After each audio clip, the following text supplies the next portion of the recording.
All right, welcome back to another week of Scotch Hour. This is Noah. And this is Jesse. And we are missing Brian this week.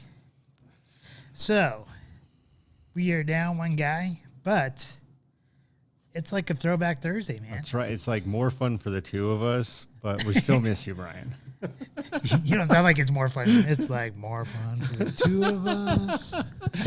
Just the two of us. We can make it if we try. Just the two of us. You and I. That always reminds me of, was it Mini-Me?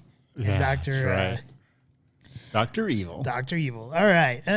So what do we have on the docket tonight, man? All right. Well, we're going to start out by speaking of this evening's Scotch.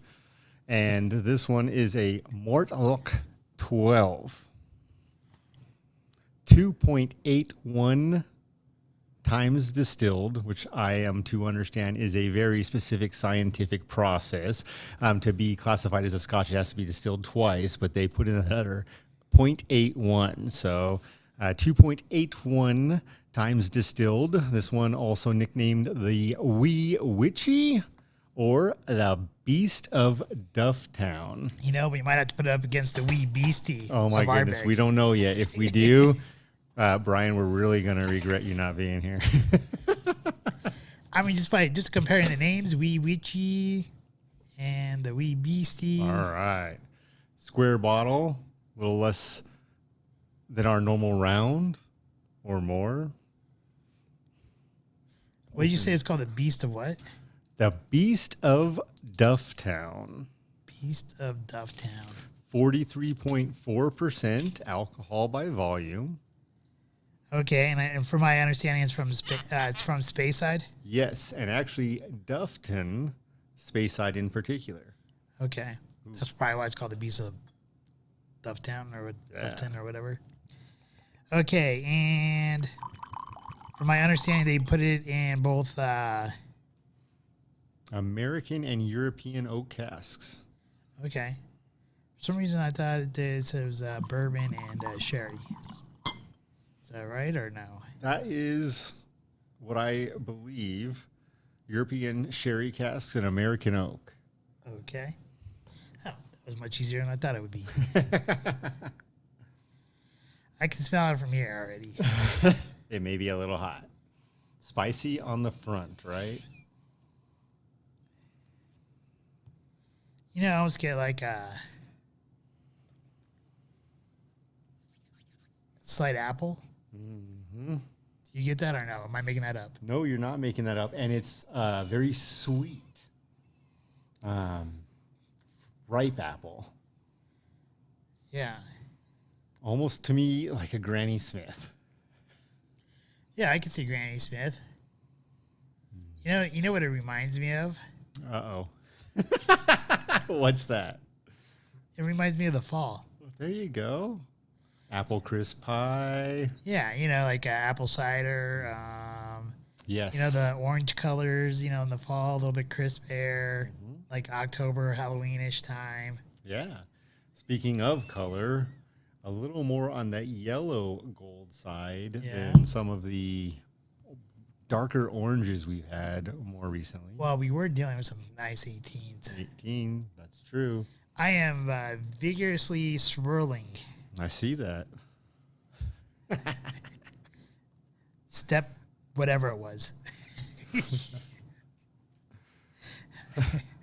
Close mouth, breathe through Number nose. 1, pour scotch. Number 2, drink scotch. But first, all right, Noah, to our 20th episode. Are we on 20? Dude, I think we're on 20.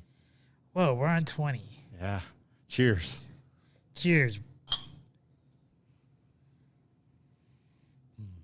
I always get like a kind of oily sense to it too. Smelling it. I didn't even get to my mouth and I'm like It must be so good your mouth is watering. Definitely spicy at the front. I get like maybe my taste buds are all messed up nowadays, but it just reminds me of like apple cider and like roasted almonds or roasted nuts. Yes, with a little bit of toffee, maybe. There you go. Yeah, like for me, all those flavors spell out apple crisp with some caramel drizzle. I mean, you could tell it's not like what we have been drinking. I mean, it does it has the finish it's a long finish. And it's kind of almost like a spicy oak on the finish too. Not like super spicy, like some of the other ones we've had were a little bit more peppery. This one, I think this long spicy finish is more due to the alcohol than it is due to like pepper or cinnamon or something like that. Yeah, I agree. Not bad though. No, it's not bad at all. The Wee Witchie is also the nickname for their smallest still. That has been around for over 120 years now. I mean, I like it. Don't get me wrong. It's not like the Wee Beastie, but it's definitely not as smooth as the other ones. All right, so we're going to have to go back to Some Like It Hot. Some Like It Hot. Yeah, it's, I mean, wow.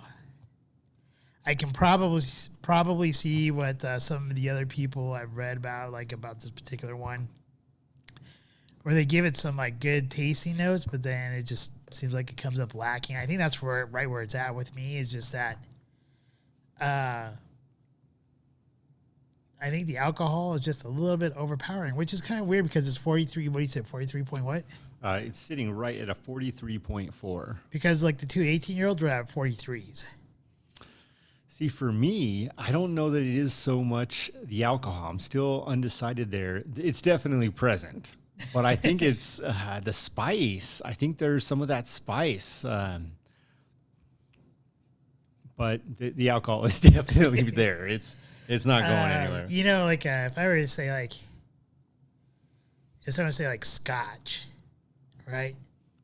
And I think, what Scotch smells like, tastes like, that kind of to it. Yeah. That's this. Let's put some hair on your chest. Come on. When you're a kid and your dad or somebody or they're drinking something and you're like, hey, can I try it?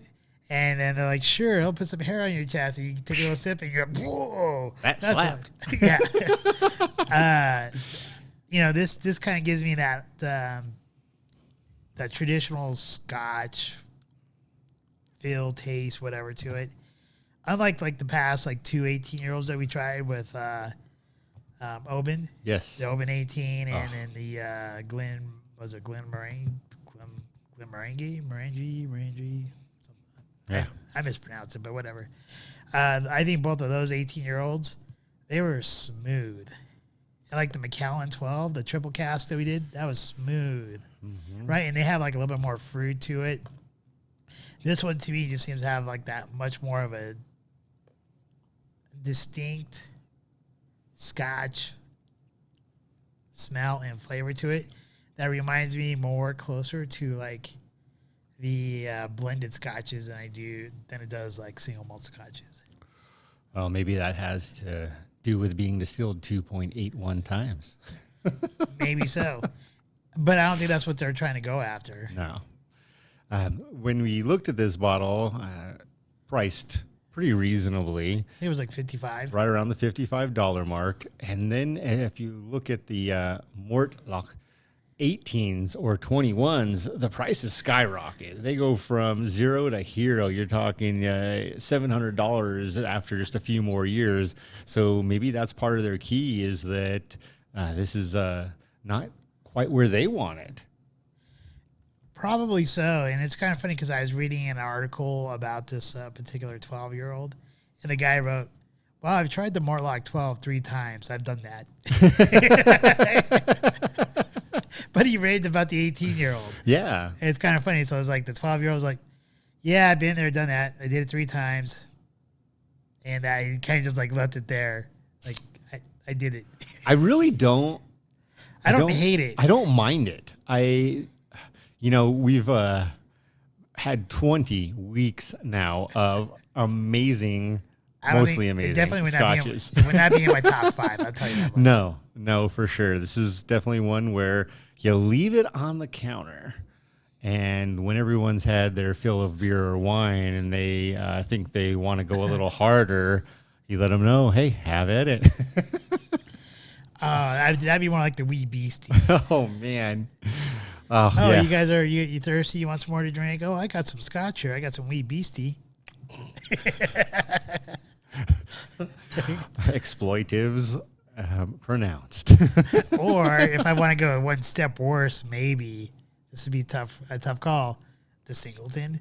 No, not the Singleton. It's the you know which one I'm talking about. Oh the Scarabus. Yeah, the Scarabus. Holy smoke guacamole. Man, when we first tried that, you know, I'll tell you. I think when you first pop it open, I think it fools you. It does. It's definitely magic. It fools you. It's like Scarabus, and like when you first open it up and taste, it's like, oh, this has like nice peat, nice smoke, and then all of a sudden you start to maybe like 5-10 minutes later, start drinking more and more of it. And you're like, wow, this is like oiled gasoline or something. It was rough. It was rough. It was very rough. So right now in our bottom 3, we know Scarabus is taking a place. We know that Beastie. Ardbeg Wee Beastie is taking a place. Which I feel bad about Ardbeg having to give a low mark like that on one of theirs. Because I do like Ardbeg. We're going to revisit it. I tell you what, like out of the ones we've tasted, it deserves to be that low. You know, again, though, we're really comparing these scotches, and it's been some stiff competition. This could be in the bottom 3, if not definitely the bottom 5. I will say this, though. I mean, it was a tough act to follow up. I mean, absolutely. With the last 2 bottles that we tried, and to go with this one. And I understand why we went here. Maybe we should kind of explain why we went with the Mortlach 12. Yeah. And that's because we are in the midst of, at least for our podcast, to get a full collection of the Game of Thrones. There's 9 bottles on the wall. 9 bottles right behind me, right here. And one of them is it's a Singleton. Well, one's a Singleton. One's a Mortlach. Yeah, the Mortlach. Is that was it a 15? It is. It actually is a 15, and that's interesting because that is not part of their general line. Exactly. So I think there's a 16 out there that is part of the general line. I think that's like right around $80. I think might have been a little bit more than that. I'm not sure on that one. I don't remember that one. I remember the Singleton was up there. So, but I know none of us have tried the Mortlach. Mm-hmm. And so we were like, hey, maybe we should try that. Kind of get an idea for when we do our round robin tasting test of the Game of Thrones scotches. Mm-hmm. And hopefully our game plan here, people, is that we want to get 2 full sets. And I think we're like at 1.5 sets right now. 1 for you, 1 for me, 1 for you. And so what we're gonna do is we're planning on doing maybe like putting up 2 of them up at a time, or 3 of them up at a time, and eliminating them out until we get to the top one. Absolutely, but all the while doing these flights, we did want to be able to remember what another Scotch from that maker has produced, so to really compare. Yeah, which probably gives an idea that we'll probably end up tasting a Singleton since we haven't done one of those before. That's right. There's actually a few of them we haven't tried before up there.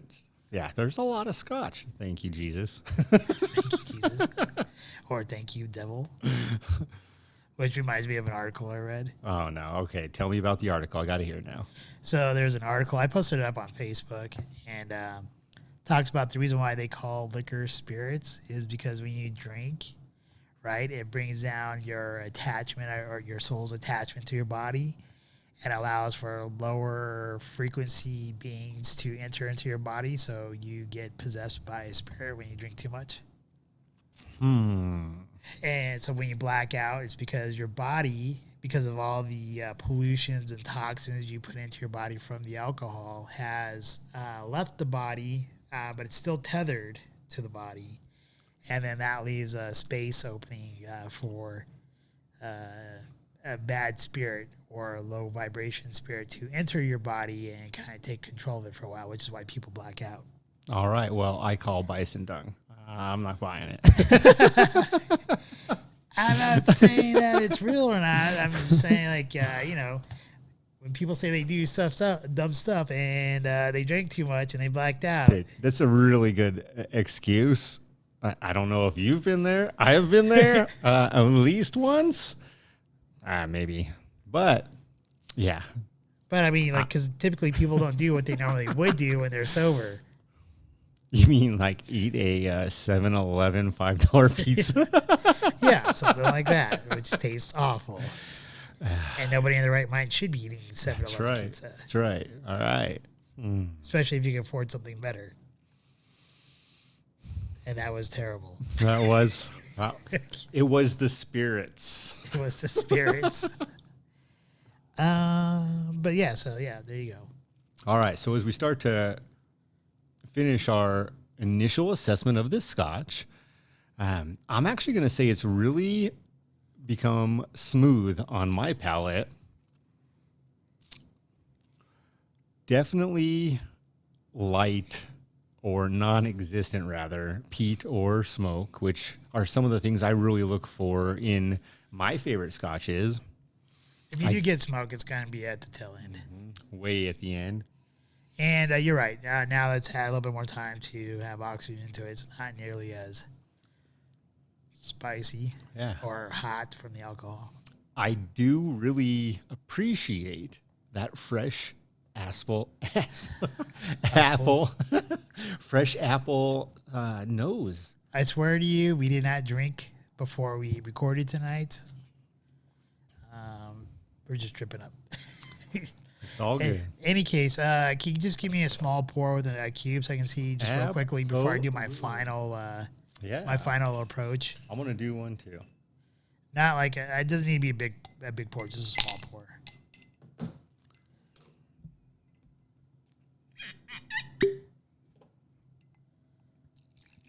Yeah, there you go. That's good. All right, one small pour. All right, this one is for you, Brian. Don't worry, I'll drink it. I think this is one of the times where possibly neat is better. Wow, that is disheartening. Oh, but with that ice, the apple, way out there. It's funny because, I read another review, and they didn't mention anything about apple, but that's what I got. You are not wrong. This is actually a little more heated with an ice cube. How does that happen? I don't know. That's what I'm saying. This is one that, a lot of times when you put a cube in there, it milds it out even more, makes it more easy to drink.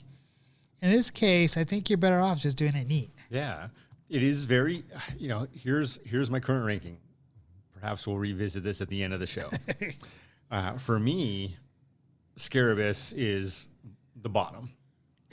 One step up. Can't go lower? No. Yeah. Well, that is a spirit we sent back to hell. No, Scarabus is the bottom. Wee Beastie is one step up from there. It was a beast. Yeah, it was a drum of a beast. This one's witchy. Yeah.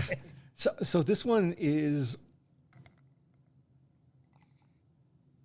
I don't know what to say, but besides it leaves me wanting. I almost would prefer, this is what's getting so interesting, I would almost prefer a real bite of some smoke or some peat or some flavor, God knows what it might be, and that really stuck with me. This, particularly with the ice, even without, so smooth. I think I would use this maybe as a mixing Scotch. Sure. I would say there's nothing about this one in particular that really stands out. Not at all. I think Wee Witchie is probably almost a proper name for it because I think there are some decent qualities about this one, but at the same time, it leaves you definitely wanting and like you just feel like it kind of. I'm not sure if it should be hanging out with the cellar dwellers or it should be hanging out like in the mid tier, and it's like kind of like in the middle, like. I'm not sure if it's like it's right there on the cusp of hanging out with the cellar dwellers and being like with the middle tier ones that we've tried. And I think it's kind of that's why I say it's like, I think the Wee Witchie kind of is appropriate for it because, with the witch, you don't know what you're going to get, right? I mean, I've heard some jokes, but not appropriate for the show right now. I mean, you could get like, you get a good spell or a bad spell, right? I want the good spell. And here, I think you get kind of a mixture of the spells. It's true. This would be in my mind, a great Scotch for a new Scotch drinker who has no idea what they want, but is almost too timid to go bold. You think that this one might even confuse them a little bit more? I mean, it's so... Again, I'm not even sure how I want to put it. Even with a little bit of heat, it is so mellow is how I want to put it. It's just a mellow Scotch. This guy is sitting there on the side of the street. So let me put it this way. If I had, or if a person at the store walks up to you, they said, I have $65 to spend on a bottle. Scotch. Where are you going to advise them to go? That's at least $60 or $65. That leaves the door open for quite a few bottles. Yeah, but I don't,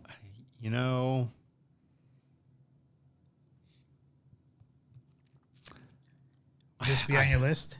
No, this would not. This doesn't make the list. I'm actually thinking whether or not I can get... That's my point. It wouldn't be on your list. Well, I'm wondering if I can get like the Little Bay Oban, but I think it's right around the $70 to $80 price point. You could get a Lagavulin 8, which will satisfy me, but most people will steer clear. The Ardbeg 10 in that price range might be a great option. If you could find the Lagavulin 9, the Game of Thrones limited edition version, that's where I would spend my money right now. Okay. So this one here, so I gave you a little bit more than, I gave you like $10 more to work with. So if I said $55 range or under. I'm going, still, it's going to be the Ardbeg 10 or the Lagavulin 8. Sometimes our Big 10 is like $59 though.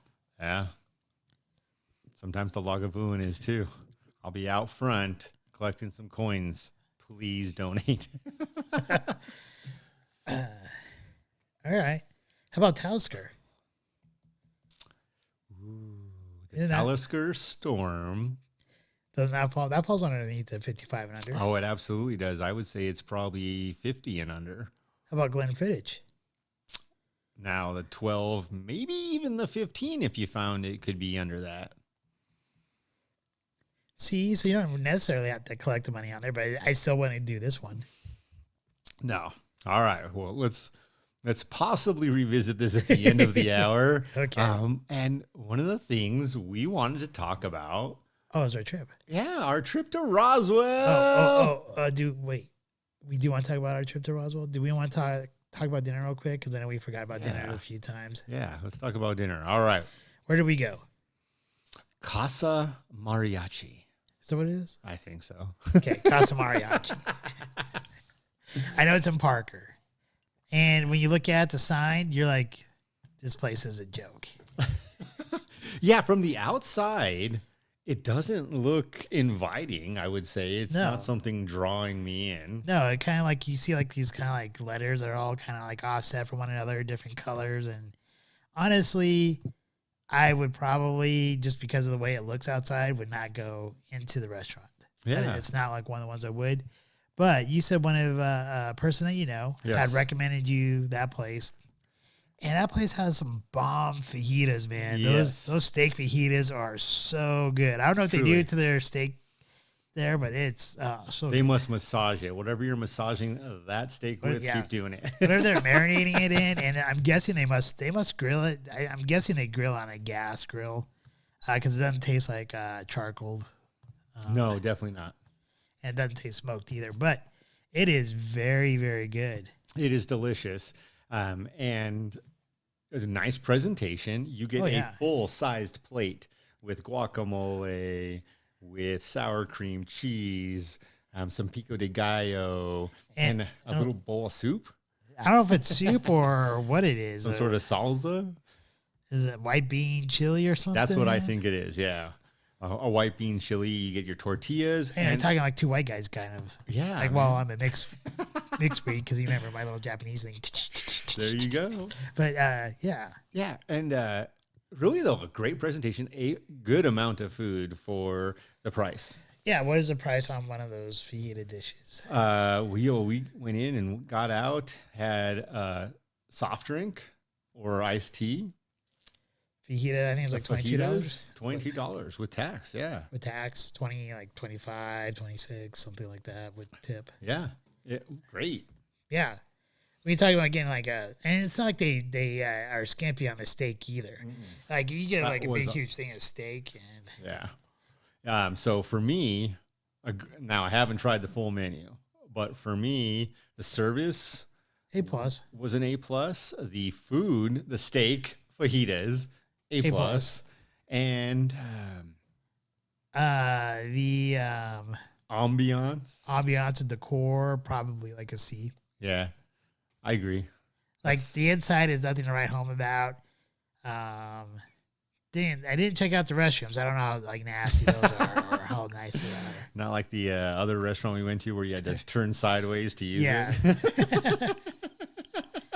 So what was that place called? Like Jim's Asian or John's Asian? Yeah, we're gonna leave that one out. We'll still wait for Brian to come back and have fun with that one. I did not get to the same experience you guys did. That urinal is like so tiny. You had to like turn sideways and like kind of pee in a Yeah, that place had a very not as great review.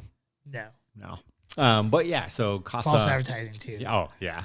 Casa Mariachi, A+ service, A+ steak fajitas for food. And really the service was almost perfect. Not pestering, but absolutely there when we needed them. Yeah, it's kind of like right as we were getting low on chips, like, hey, you want more chips and salsa? Like, sure. Or, like... It's perfect. They didn't like stop by every moment to see how we were doing, but they noticed like when we were like, about like a quarter left of our drinks, and like, you want more, sir? And you're like, yeah. So yeah, I agree. Like their service, because I've complained about other places' services being like too Johnny on a spot or not at all. Yeah, these guys were on point. Yeah, I would say for me, with the service being so great and the food those steak fajitas being as amazing as they were, total score is still an A-. Yeah, A-, and the only reason why it's an A- is because of the way the building looks and the decor on the inside. Yeah, but I great place. So if you guys are ever in Parker, you go to Casa Mariachi, which is right off of Parker and Lincoln. Parker and Lincoln. So yeah, right around there. You guys go there, let them know that you heard about them from the Scotch Hour. Once again, we don't get any kickbacks on it. You probably won't get a discount on it. They'll probably be like, who the hell is Scotch Hour? Yeah. But we do recommend that you go there. We do recommend that you go there and just let them know that you heard about them through us. So thank you. We would appreciate that. Absolutely. So without further ado, let's talk about that road trip down to Roswell. All right. Nanu. For me, it was a fantastic road trip. Very short, quick paced, but a lot of fun. So we drove down to Roswell, New Mexico, made the trip in about what was expected as far as a drive time. So a couple of stops for drinks and fuel, drinks being energy drinks or soda. Do not drink and drive. Energy drinks and soda or a meal each way. And still made it in about 8.5, 9 hours. Left at the way early hour in the morning of 3. Yeah, so that was ridiculous for me anyways, because it's like right in the dead center of my sleep time, because I typically go to bed like around, I don't know, somewhere between 11 and 1 o'clock in the morning. So 11 p.m. to 1 a.m. And I wake up somewhere between about 4:30 and 5:30. So you're talking about like leaving at 3 o'clock, it's not enough time for me to fall asleep and wake up, and really like I can't really like. Yeah, no, it was pretty. But great. I will say this: Jesse drove is awesome. I didn't have to worry about driving. If he would have asked me to drive, I probably would have. But it was quite a big benefit for me because I got to sleep the whole way. Basically, yeah, no, actually, so for myself, dissimilar from Noah's current sleeping trends, I don't get as much sleep as I want. Probably not as much as I need. However, I do typically go to bed around 10 in the evening, and then I'm up by 3 o'clock because I'm often at work by 3 o'clock. So it was perfect for me. Everyone else in the car sleeping, me driving, quiet, cool outside. Another thing to think about. Also from a fuel efficiency standpoint, we average like 36 miles per gallon in my little Honda Fit. And part of that is, cooler air creates the potential for greater combustion. Okay. Well, in any case, the actual trip wasn't all that bad. Basically, the drive was great. Everyone else was asleep. I had nothing to complain about. But I will tell you, like the international UFO. Yes. I should have thought about this because I should have been wearing my international UFO hat for Roswell, but I wasn't really. We're thinking. going back. You give Minnie a chance for that. Well, I got the hat. I just didn't wear it for the show today. But in any case, that museum was way cool. I loved that. I'm glad we're gonna go back because I didn't get to spend as much time as I would have liked. Because they have so much little clips of things to read, and then they got like little video clips to watch. And honestly, I get why it's an all day ticket and to where you can go in and out because. Honestly, I think if you're really going to do it, I think one day is probably all you need. But you probably need some time to go there, leave, go grab some food, come back, pick up again, and then maybe do it a third time. Yeah. So I would say that the number one highlight for me was definitely that museum. There's a lot of stuff that happened, especially within the first month or week or so of when the crash happened on July 2nd. I think it was July 2nd because it was before July 4th. I know that because I remember reading that. It's like July 2nd, I'm pretty sure. All right, we'll go with it. And it seems like they probably, and this is from what I've gathered from looking at the website, but I think they do like an anniversary type thing like on the 4th of July weekend. Yes. And I think that would have been way cool. But in any case, a lot of information, really cool stuff. They could have done a lot more with it. But with what they did do with it, I would say they did a great job.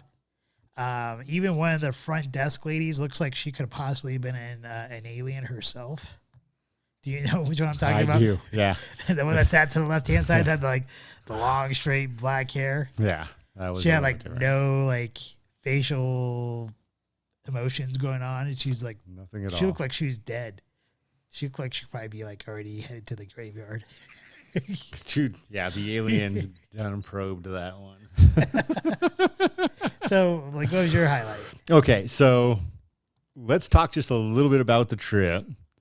Okay, and then I'll circle back and decide what my highlight was because I'm actually thinking about that. I think it's going to be a surprise for me. So for myself.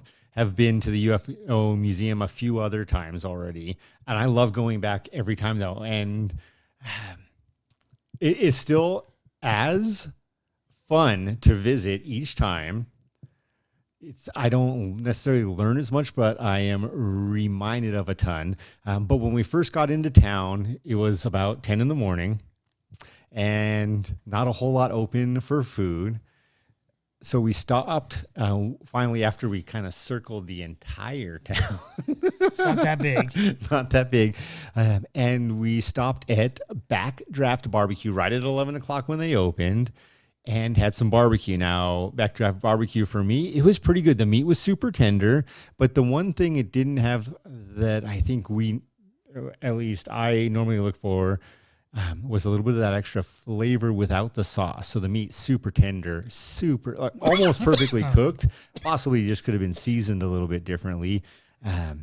But the brisket, I would say the brisket, as far as the chicken went and the sausage, those actually had decent flavor. yes, actually, that's true. The chicken and the sausage did have great flavor. The chicken would probably be the winner if I was going to eat it just as is.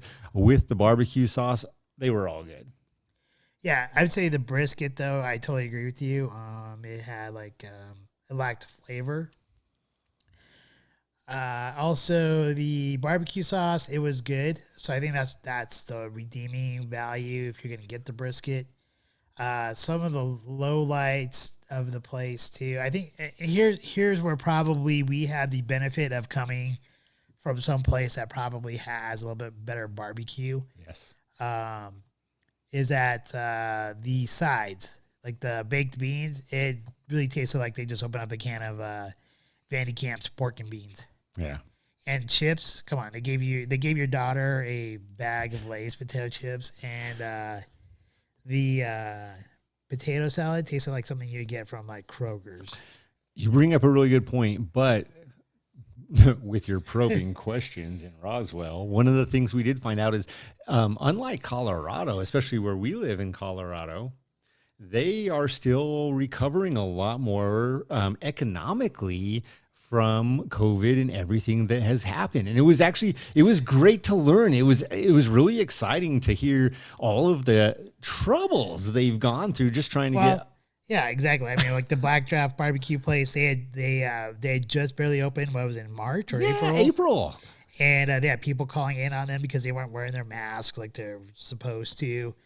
And then also they had applied for a liquor license, but it hadn't been. It's actually had been pushed back because they're like the several times. Yeah, it had already been pushed back, and that's something else. Like I haven't been impacted by is our government here has, as far as my impact, kept up with my needs, but theirs, it sounds like, is really behind. But the cool part about that the Backdraft barbecue place was like they had that really old looking fire truck. Yes. They had like something like fireman type guy like crawling up a ladder. Yeah, it was awesome. And like it was really weird though because like they had like it's kind of like they had like two sides that were indoors and like a middle area that was like outdoorsy, almost a reception area. Yeah, and that's like that's where the pool table was, the billiard table. And so it was kind of a cool place. Like the inside, I'd say, like the ambiance or the core, where I gave the Casa Mariachi a low grade. Here, I'd give them a high grade, but the food, I'd give them a lower grade. Yeah, service was still pretty good though. The service was really good, and man. And then, talking about restaurants while we're there, we might as well finish up with the other restaurant we really kind of went to, which was Cheddar's. Not Cheddar's. Oh, Poppers? Poppers. Peppers. It's Peppers. Poppers, Cheddar's. I don't know. Obviously, you can tell how much I like that place. Oh, man. It was rough. So, I mean, we didn't know about this, but there was like a softball tournament going on out there. So that kind of created like that happened like the last minute. So that kind of created which was probably good for the economy out there, but it did create a strain on restaurants on trying to find a place to eat. And Peppers, I think it was the owner that we kind of met. Yeah, that came to our table. Super nice guy. Yeah. But the reason why I got the burrito there is because someone had marked on like the Google Maps restaurant thing like how like the burrito there was really good. It was terrible. It was awful. I don't know. Here's how I know how bad it was. I actually felt bad while consuming pretty much every bite of my food. And Aiden, man, he scarfed that burger down, said it was one of the two best burgers he's had in his life. The other one was on a road trip. I don't know if that burger was that good, but I'm sure it was better than my burrito. Yeah, I look over at Noah, and he's done eating. He's taken 2 bites, and it's just like, oh, not good. Yeah, it just seemed like I'll give them this much, though. The chicken that they put into the burrito, the same chicken that we got on our nachos. Very tasty chicken. So the chicken they do right. The green chili sauce, nasty. I don't know. Like it's like if they opened up like some like cheap green chili bottle that you get at the grocery store, and you wouldn't expect that from some place in New Mexico that has like hatch green chili peppers all over the place, and a place called Peppers, right? Yeah. Yeah, but their green chili was Less than desirable. And also their nachos. I wasn't really a big fan of their nachos because I like when restaurants melt cheddar. And here they use like that, I don't know if it's Velveeta or whatever, but they use that like nacho melted plastic cheese type of looking stuff on there. And I'm not a fan of that. Yeah. You mentioned one other piece, the softball tournament. That may have had something to do with it as well. The restaurants that were booming were typically the ones right by the hotels. And when we say booming, they were legitimately booming. Like an hour plus. Yeah, an hour plus wait. Good for them. They need the business. Sadly, they can't even find people. Half the restaurants were still in the dark, literally lights turned off because they couldn't find servers. To work. Yeah, to work. So like the one place we went to that was like kind of close to our hotel had high ratings. Oh, yeah. And it smelled really good. But yeah, like half the restaurant was shut down because they didn't have enough servers. Yeah. And that's a whole, like the economy there is really on many different levels is struggling. Yeah. And then we went to a couple of shops, right? And this is where you're talking about my probing questions. Because like, oddly enough, like I did talk to a lot of shop owners and just kind of shut the crap with them. And, I found out like one shop owner used to have like 2 shops there in town, and they had to close down one shop because they weren't getting enough business. And it was the effects of COVID. It wasn't they weren't getting enough.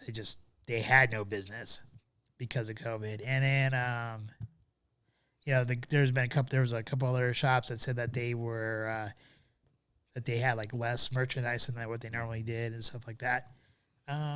But yeah, I think overall it's kind of a fun experience. The one thing I did not like, that is the VR experience.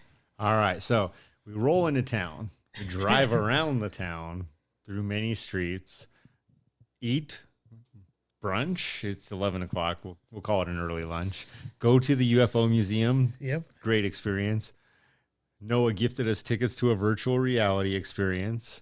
On the way to that experience, we went and visited many little shops, boutiques. This is where we found out a lot more about their economy and the way that business owners were truly impacted. Leave from there, go to the virtual reality. Now, I'll give you this much. The virtual reality, the actual concept and the idea that they had behind it, I thought was way awesome. It was just very lacking. I think if they're going to split things up into rooms, they should have actually had rooms, because you could hear like kids and other people talking about whatever they were seeing and interrupting what you were seeing. So I think that was kind of a downfall on their part. The chairs that they had you sit in were was not very good. And then the actual VR itself, the program, you could tell it was dated.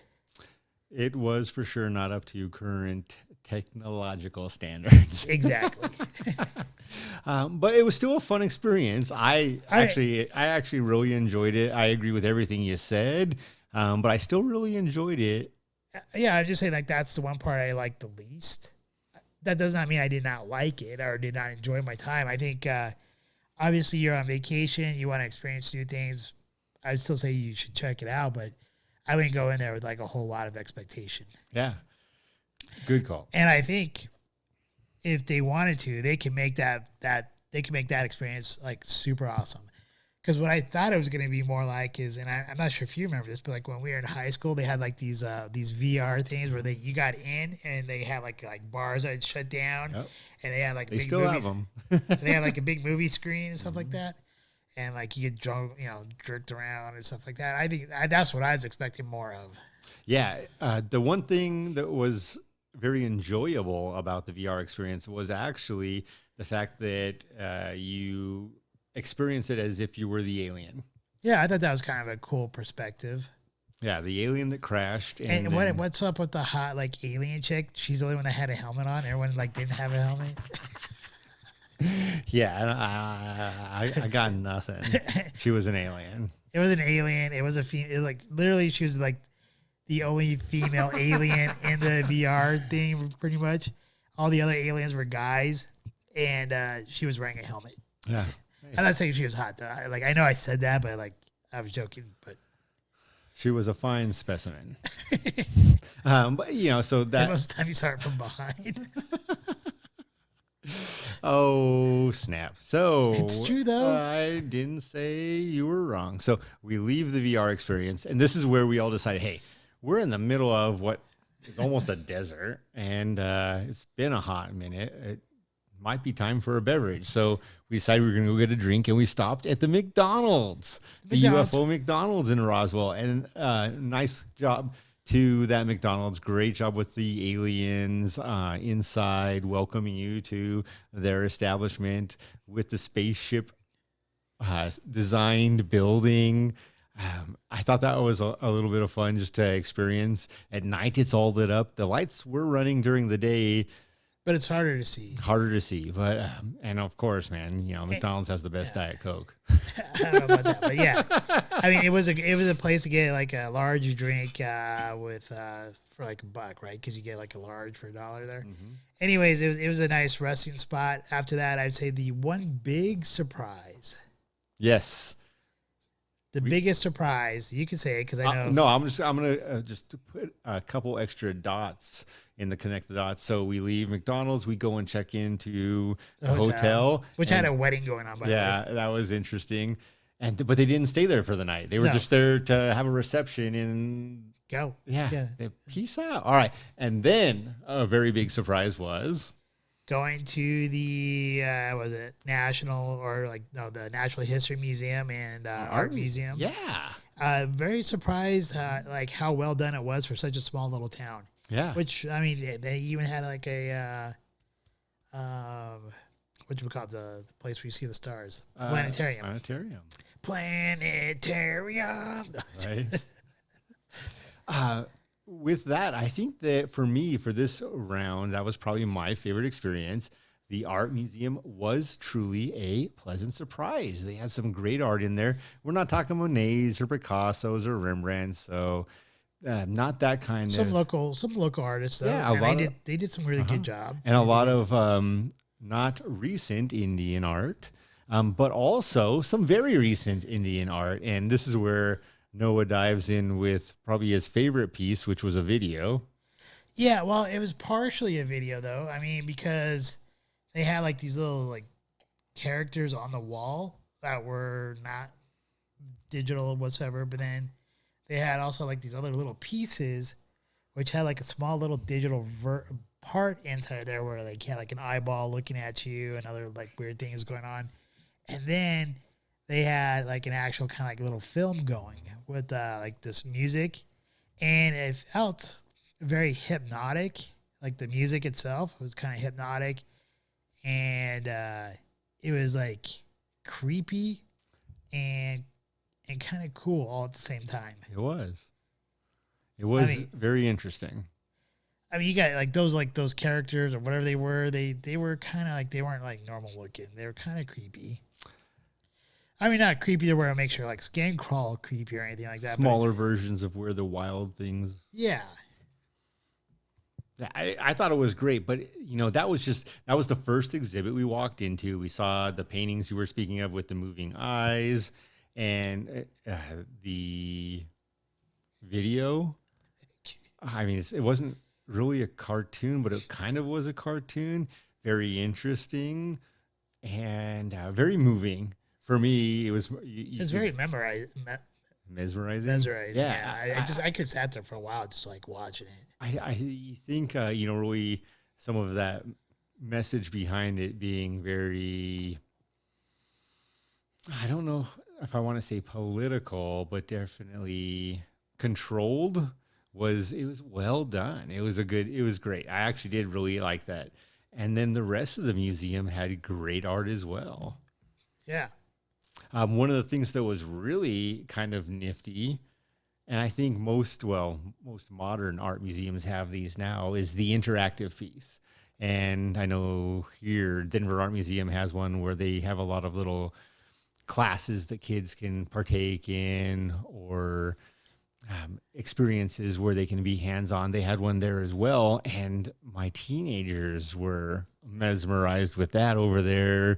I mean, Yeah, they kept on shooting a little ball. it was great. It was pretty interesting. I liked it mostly because of all the science and physics behind it. I'm not sure if they liked that or they were just enjoying shooting the ball. The one thing I wish was open when we were out there was the Air Force Base. Yes, because that Air Force Base, the Air Force History Museum, yeah, because that does play a big role in the history of Roswell. It does, as far as like the planes that bombed Nagasaki and Hiroshima, or Hiroshima, however you want to pronounce it, and then also with the alien crash or weather balloon, whatever you want to believe happened there. And then the other thing I wish would have been going on is the actual tour sites where they actually would take you out to the different spots. Yeah, they still have a lot that isn't open, and again, that is they're doing what they need to or believe is right for their citizens. But man, it is definitely still hurting some of their business and the economy. Yeah, I agree. So we are kind of approaching the hour quickly, which is kind of weird. Like I said, this is throwback, just you and I. No Brian here. Time flies, man. Brian, well, I mean, it kind of works out because Brian did not go on the trip with us, but he is out on a trip right now. So cheers to you, Brian. Cheers. And let's just kind of do a quick wrap up on Roswell. Like, what would you recommend, not recommend, those types of things? Definitely would recommend the UFO Museum, the History and Art Museum. We also bounced to the Bottomless Lake State Park. Oh, you guys did. I didn't. Yeah. I had a blizzard. I'd say interesting state park. Not what I expected size-wise, just because they have so many different lakes varying from 17 to 90 plus feet deep. Definitely go during the day. That's my one recommendation there. But it was a lot of fun.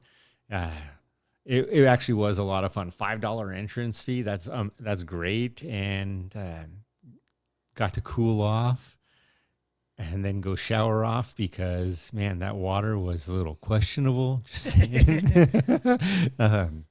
But yeah, it was a great trip. So with all those things, I would recommend the state park. Again, though, go during the day when you're looking to cool off in the lake or one of the lakes. We went to the swimming beach. We were not scuba diving. They do have those areas as well. And man, those were the hot spots for me. I also would have loved to go see the Aviation Museum and that piece there. The biggest bummer for me is now 2 times in a row, not the biggest bummer, but a big bummer for me 2 times in a row. Chef Toddzilla Gourmet Hamburgers was closed again. This time, unfortunately, they had had some roof damage because of some rain. Toddzilla. I still think we need to do that video. We do. But I am looking forward to that. I hope that his business continues to thrive because the times I've had it was fantastic. That's really what I would recommend. And then also, not everyone's an early riser, but driving early in the morning, even on the way back, we got up at 5 so we could stop at Dunkin' Donuts, who had a little bit of an issue and didn't open on time. Economy probably there again. Yeah, and also just the business, probably the previous day just because of the softball tournament going on. But with that, it was, drive early in the morning, enjoy the cool air, and have lots of fun. One quick side mark. One of my fond memories that will stick with me till the end. In the morning, Mila and Aiden were in one room. Noah and I are in another room. And I go to wake up Mila and Aiden, and I knock on the door and go in. They're up. They're packed. They're wrapping things up. And I'm looking around. And I'm like, damn, this is like a good teenager life. And I asked them, I was like, did you guys clean out the vending machine? And they're like, Pretty much. There were vending machine wrappers everywhere. It was awesome. From a teenager perspective, a vacation, getting to do what you want. Somebody else comes and cleans up, it was great. And the smile on their face was kind of like, a satiated smile. I loved seeing that. It warmed my heart. So thank you, Mila and Aiden, for sharing that moment with me. All right, so I would say number one, definitely hit up the International UFO Museum. Number two, I would agree with you going to the art museum. I would say though, as an asterisk though, if the airfield museum is open, or the tours are open, I would do those. Just be aware though, on the tours, you do have to give like advance notification, because it seems like you have to give anywhere from like 2 days to a week advance notice, and then you go in as a group. It looked like it'd be a lot of fun and really cool to do that. So I would definitely recommend those things. As a first time going, I would say, give the VR thing a shot, even though I gave it kind of a poor review. I think you might find the same thing I found, that the concept was really cool. And even if you do think it's kind of cheesy and it leaves you wanting, it is kind of cool to see the perspective from the alien side of things.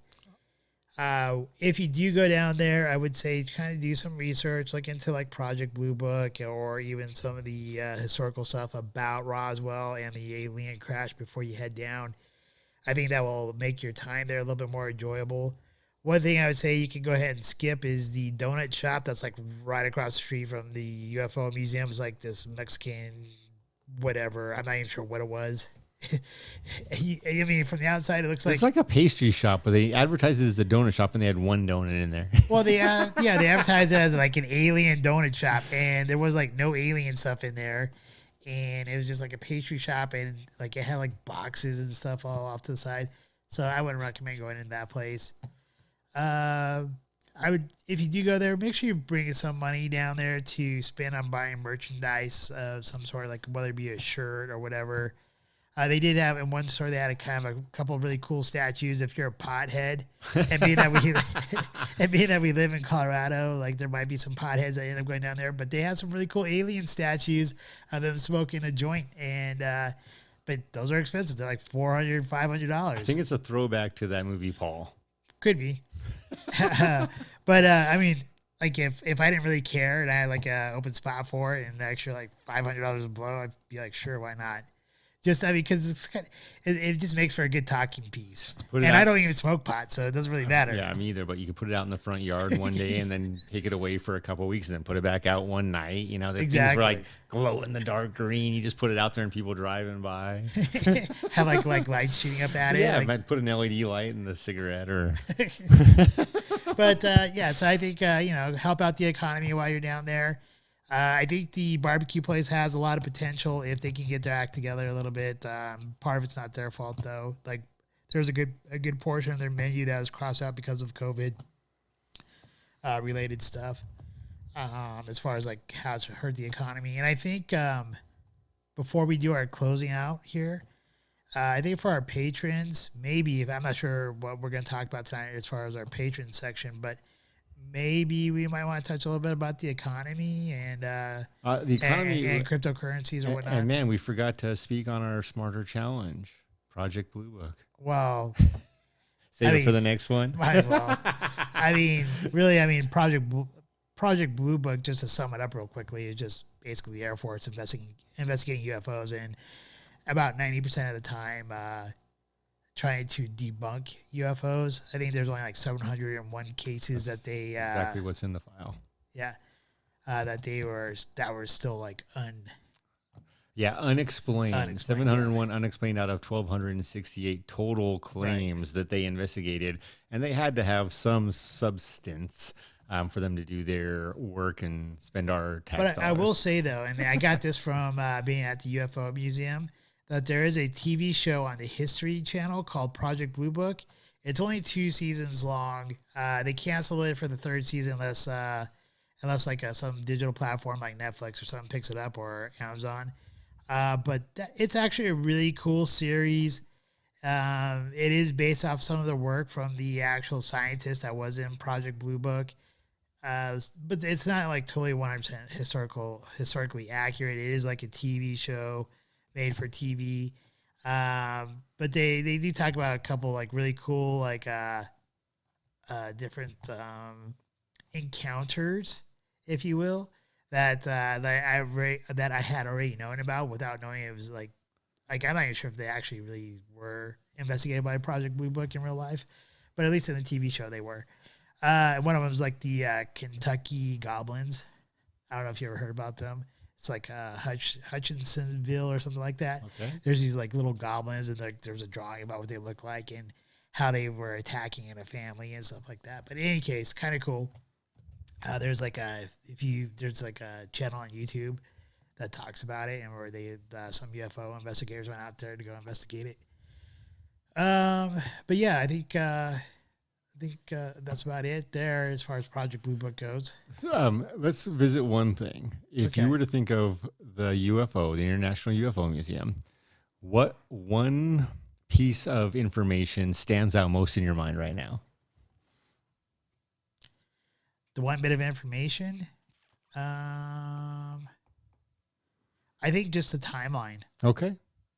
Because like there's the actual timeline, and then there's that second crash site. Right, that is true.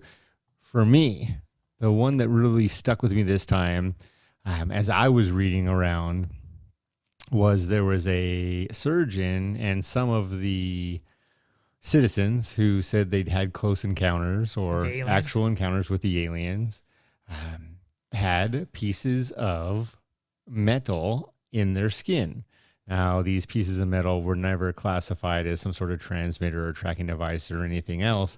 However, when the scientist did his assessment and later surgeons removed these pieces of metal from the skin, what they found was that the surgeons, the doctors, scientists' assessment was right. These pieces of metal were in these human bodies in the skin, and when they removed them, they found no signs of any sort of scar tissue or other way that this material found its way into the human's body. Why that's important or impactful to me is that is really the next level of how did you get it there? Is there more technology out there healing? If there are aliens, do they have that? Are they sharing that? Is this a way? But that's really, you get a big splinter nowadays, and I don't know about but man, when I get a splinter, there's a scar that stays. And these individuals had none of that until they removed these chunks of metal. Well, the humans removed chunks of metal from other humans. So that was the one piece that really stuck with me is unexplainable. That's kind of cool. Like, there's also a part where they have like these are like little pieces of metal. Yep. That were from supposedly from the crash. That they have up there displayed, like little tiny chunks that they found like years and years later.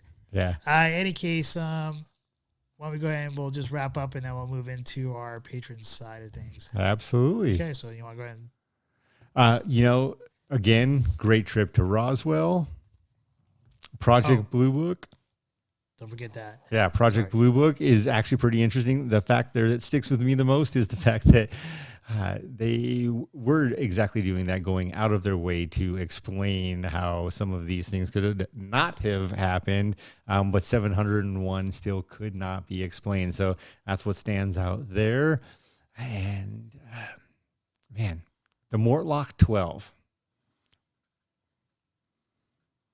It is pretty, right now it is pretty smooth. With my $55, I'm spending it elsewhere.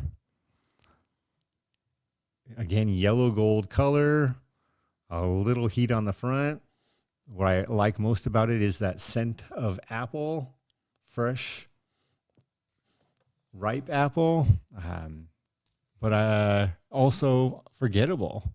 It's forgettable. It's forgettable. It's, we have had some wonderful opportunities where you get that Scotch that's like that rare woman that's one of a kind, not even one in a million, but one of a kind. And this one is the one that gets lost in traffic. I think that's a good assessment. It does get lost in traffic. It's not that it's a bad Scotch. I just think, honestly, since we started this venture 20 weeks ago, that's 20 Scotches. We've, and especially the last 2 Scotches previously to this one have been pretty nice Scotches. Obviously, there are some really nice high-end ones that go for thousands of dollars. So we're obviously not hitting in that range, but we're not we haven't been slumming it down in the low tiers either. As far as the $39 ones, we tried a few of them, here and there. It is like I said, I think it's on the borderline of maybe in the lower to mid tier. I'm not really sure if it really crosses into my mid tier level or if it is in the top of the bottom tiers.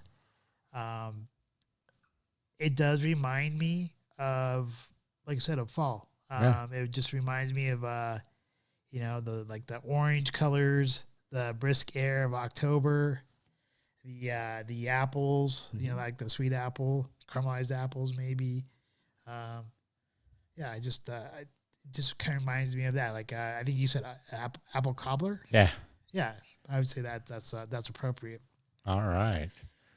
With that, though, hopefully you guys did enjoy our show. Roswell is it is a fun trip. Half the UFO Museum, though, is really split up as half Roswell and then half ancient alien stuff. So if you ever watched the TV show Ancient Aliens, you'll probably be familiar with half of the museum.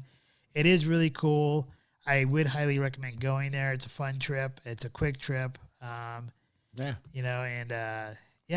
really had a great time, and I appreciate that you invited me down there. I think one of the coolest parts, I know this wasn't a meant to be thing because you invited me down because you're going to take your kids down there anyways, and you're like, hey, we've been talking about maybe doing a trip, doing some trips for our podcast, and so you're like, hey, you want to go along? And unfortunately, Brian couldn't go, but I was able to. Yes. And so I was like, well, I'm not going to sleep on the floor or anything, so I'll just rent a room, right? And which kind of created a nice problem. It just means that we ended up having 2 rooms. Yeah. And that did allow your kids to have their own room. Yeah, their experience. I appreciate that. And I thought that was kind of a cool side experience that they got to experience that. Because when you're a teenage kid, and you don't have to worry about your dad or whatever is down the hall or whatever, but you actually have your own place in a hotel, it kind of makes for some fun, even though they might be siblings, they might beat up on each other or leave themselves presents. I mean, I was honestly surprised how well, thanks for the surprise, Mila. Honestly surprised as well how well the 2 of you behaved while together in Roswell and during the trip. Not here. And I think that was kind of cool. I really appreciate you allowing me to hang out with you and your family and allowing me to go down and experience that trip to Roswell. So I really do greatly appreciate that. As far as our listeners are concerned, thank you very much for watching us another week here. We do greatly appreciate you. If you could, please make sure you hit the like button there. Hit the subscribe button if this is the first time you've watched us and you enjoyed our show. And we are on YouTube, Rumble, Podbean as far as Audible as being audio goes. So we have Podbean, Spotify, Audible, Amazon Unlimited, and Google. That's right. And apparently we have Apple Podcasts internationally, but not in the U.S. So with that, you guys have a wonderful evening. We will roll a little bit extra long credits so that way we can put up some of our pictures on there so you guys can see some of our experience while we're out there. So with that, you guys have a great night and cheers. All right. Cheers, Noah. We hope you enjoyed this evening's episode of Scotch Hour. If you did, please like, share, and subscribe. Also, if you have not done so already, please become a patron member with memberships starting as low as $1 a month. Thank you, and hopefully you have a wonderful evening.